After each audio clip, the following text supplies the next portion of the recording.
What's up, guys? I'm here for my Naruto 523 review. I just came from school ready to do the review.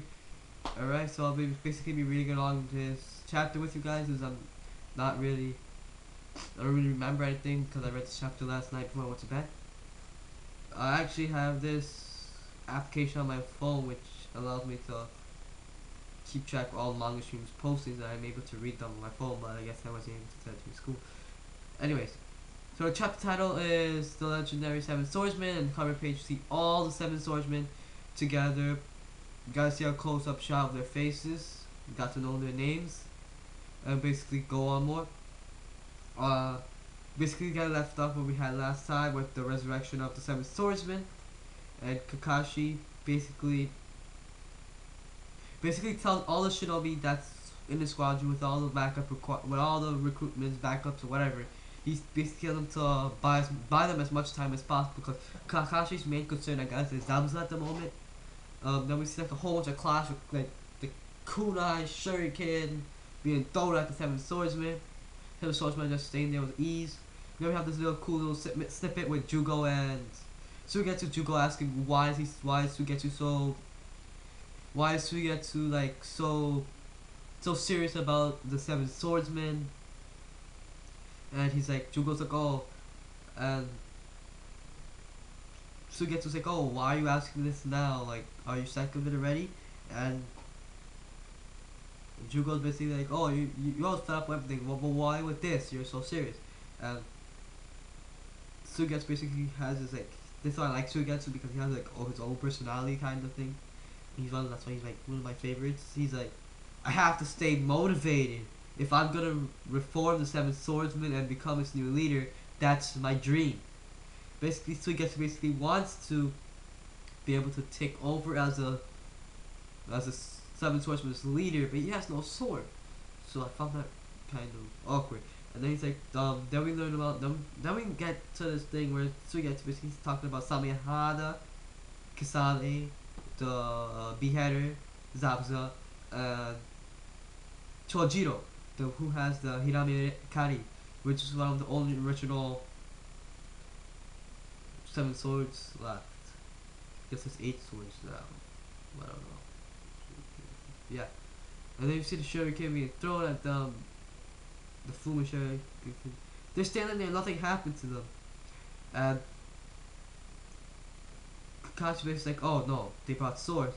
And you see this person is missing. I'm not sure who that is, but it's turning into dust.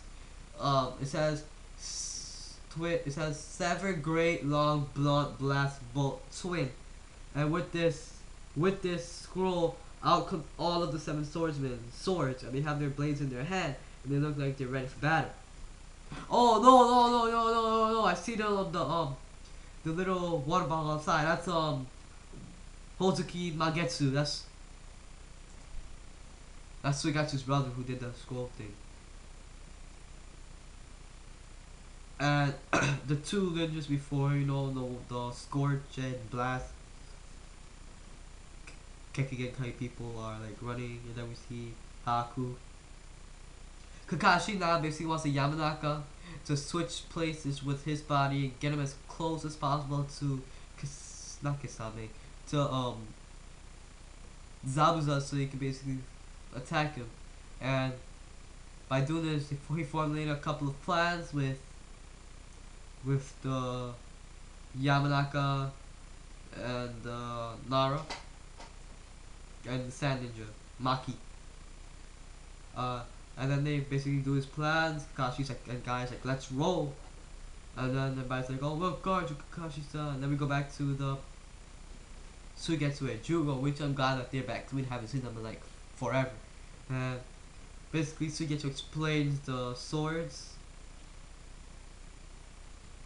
We have the sword imbued with lightning and sharper than any other forge, who is the bolted fang and its wielder Ringo Amiyuri, the person with the bows.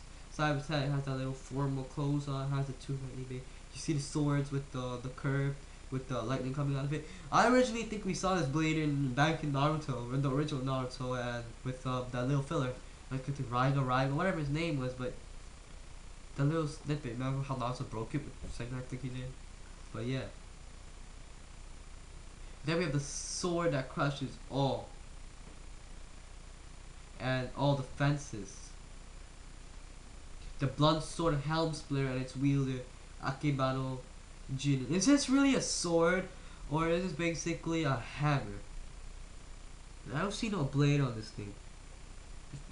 Explain it to me, because all it seems like a warhammer type of deal. The one that pierces all and stitches them together. The long sword threatening me and its wielder, Korerare Kushimaru. This guy, I'm gonna tell you, he has one of the coolest character designs. Looks really cool. He has this long katana type blade and he has a thread coming out of it and he binds them with it and goes pretty cool.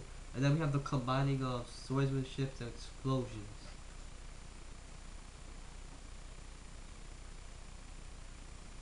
Crap, it's not loading. Hold up guys.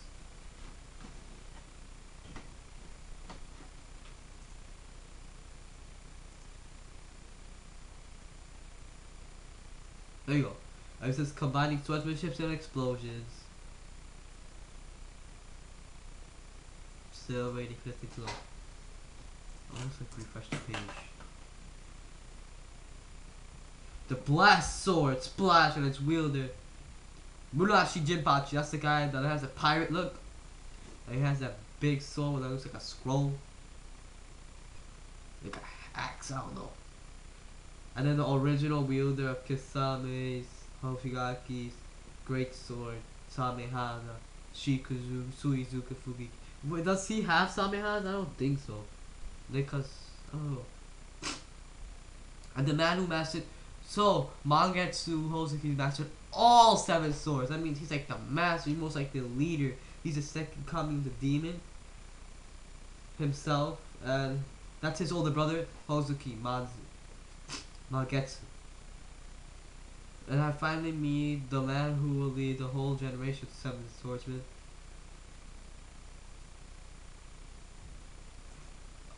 I think Shogetsu has gonna have to find his own sword. The Nobunaga and Zabuza's sword also had a technique. The 7 sword great beheader cannot be chipped or nicked. More to be precise, chips and nicks repair themselves. As you mow down your foes, it sucks up their blood and uses the iron from it to regenerate. So Zabuza's sword, as the blood is sheathed on the sword, it's able to regenerate the chips, the breaks, or anything inside of it. So wait, if Suigetsu's sword broke in half, right? Couldn't he just like basically like chop somebody, like make it like regenerate?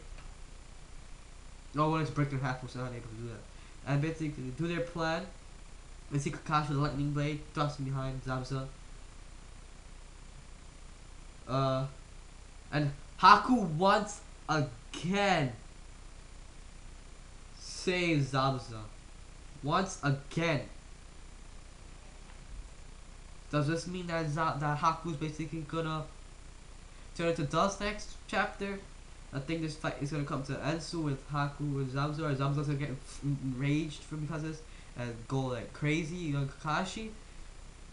But I think Haku might like remember what happened last time, basically turned to dust.